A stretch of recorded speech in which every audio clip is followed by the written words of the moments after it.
Me diz uma coisa, como é que você faz o planejamento das suas atividades? Como é que você trabalha? O que você leva em conta na hora de planejar a sua aula? Bom, esse é o assunto do nosso programa de hoje. Nós vamos examinar todos os detalhes do planejamento.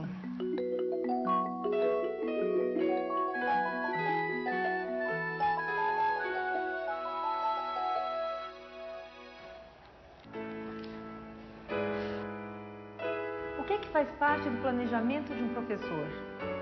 Pense um pouco. A gente planeja o nosso tempo no horário e no calendário. A gente organiza o espaço da sala e da escola. A gente considera as diferenças entre os alunos. Escolhe os materiais que fazem parte do aprender. Planeja a maneira de fazer a avaliação da turma. Enfim, como a gente vai desenvolver as atividades.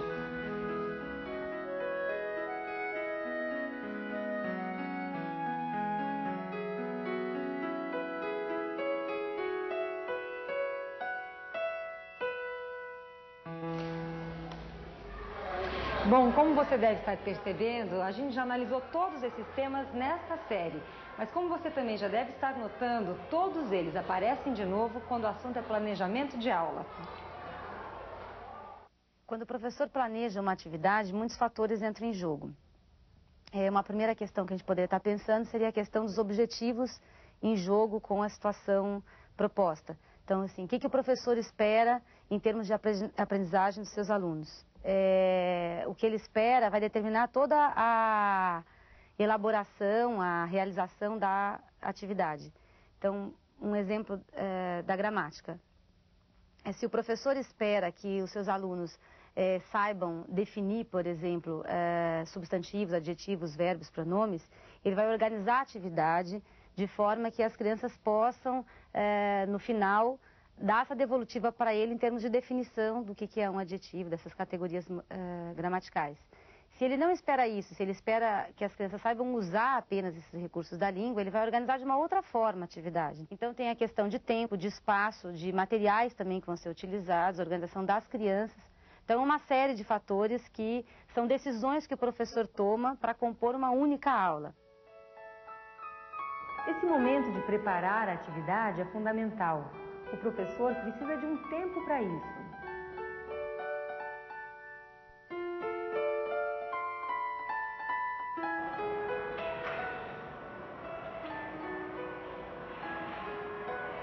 Agora, o professor também precisa se perguntar em algum momento o que é que meus alunos já sabem sobre o conteúdo e como é que esse conhecimento que ele já tem pode orientar o meu planejamento. As crianças, diante de qualquer assunto, assuntos que são aqueles tradicionalmente ensinados pela escola ou que não são, que são outras coisas já existentes no mundo, fora da escola, elas têm uma série de ideias, elas têm o que a gente chama de conhecimentos prévios.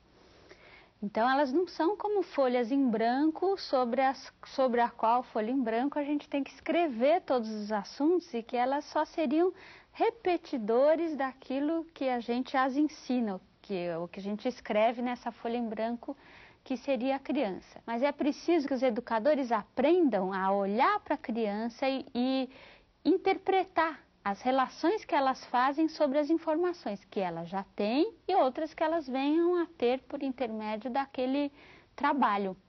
na escola.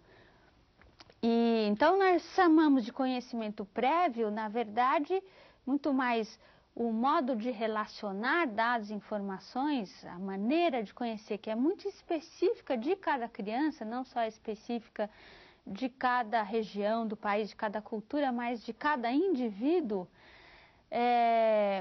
E como isso é assim, um disparador, uma matriz, é a única possibilidade da criança estar lá, é ser do jeito que ela é.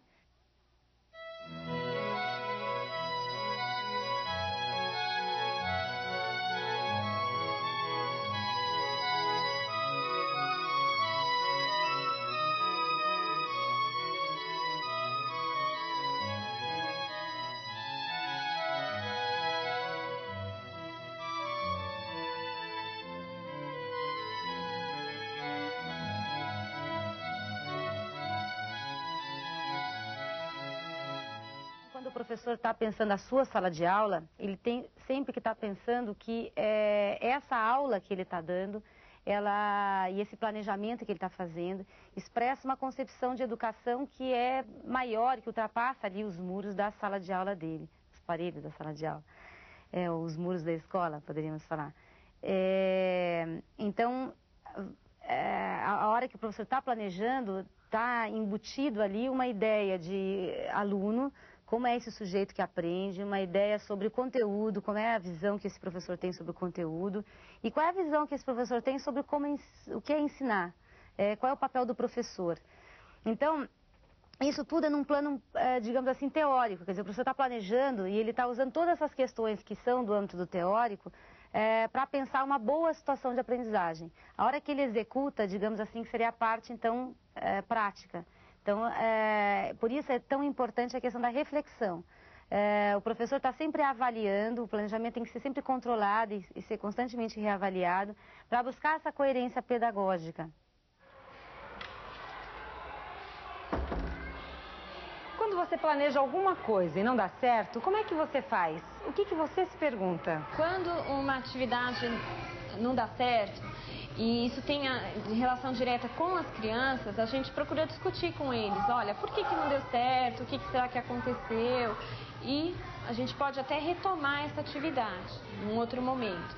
Mas quando é uma coisa que é imperceptível para as crianças e é uma coisa que a gente levantou, que a gente percebeu, a gente volta a discutir em cima daquilo, a gente procura ler, procura assessoria, procura de algum jeito tentar retomar aquela atividade e tentar pensar em novas formas de aplicar essa atividade. Você planeja uma atividade de uma situação problema, que você acha que as crianças põem em jogo o que elas sabem para tentar resolver e que, na verdade, não funcionou. Não funcionou porque ela não estava adequada ou porque ela estava, assim, além do que as crianças poderiam dar nesse momento, entendeu?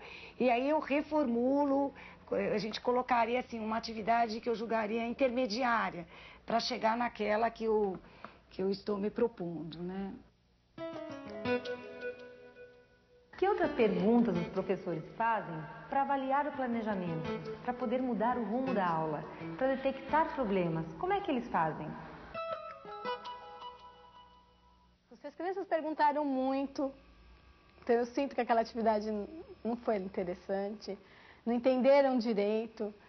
E o que eu faço é estar revendo o meu papel quanto professor, porque o erro acontece, a gente não acerta sempre. E o professor é passível também de erro.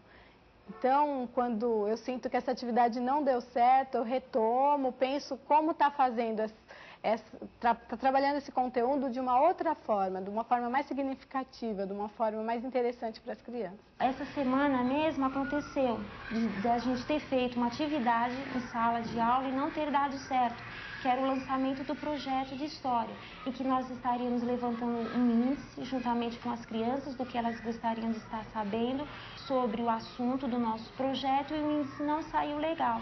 Então a gente procurou, né, juntamente com outras professoras, a gente procurou estar replanejando isso. Então fizemos uma segunda intervenção, e essa segunda intervenção deu um melhor resultado do que o primeiro. Às vezes foi o enunciado que não estava claro, às vezes o nível cognitivo das crianças não alcançaram aquela atividade. Se for uma coisa que eu sei que tem como retomar, eu retomo com as crianças. Se eu vejo que naquele momento não é possível, eu espero se precisar, numa nova oportunidade, ela é retomada.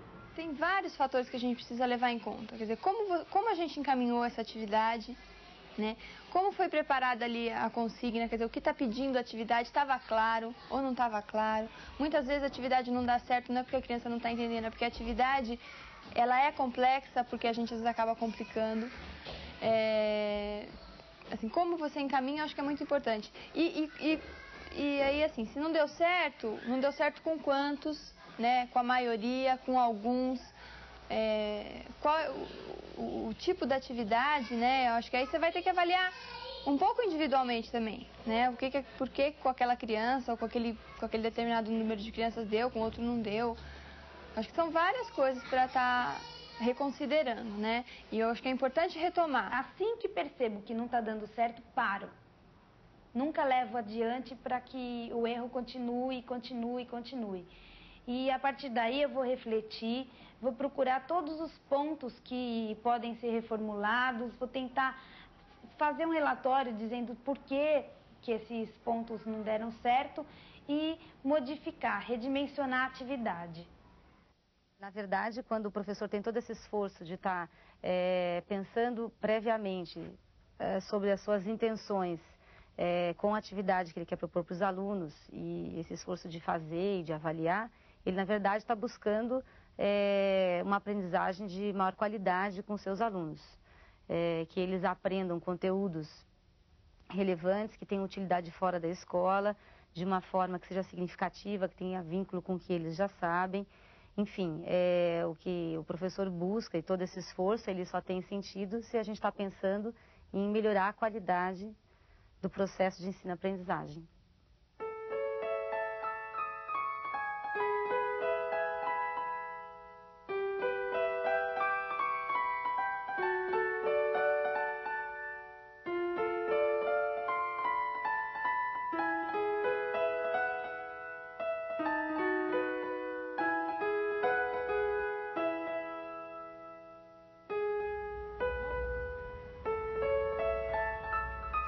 Bom, como a gente pôde ver, o planejamento só ajuda o professor. Ajuda a se organizar, a refletir, a estabelecer metas, a encontrar caminhos mais eficientes para ensinar.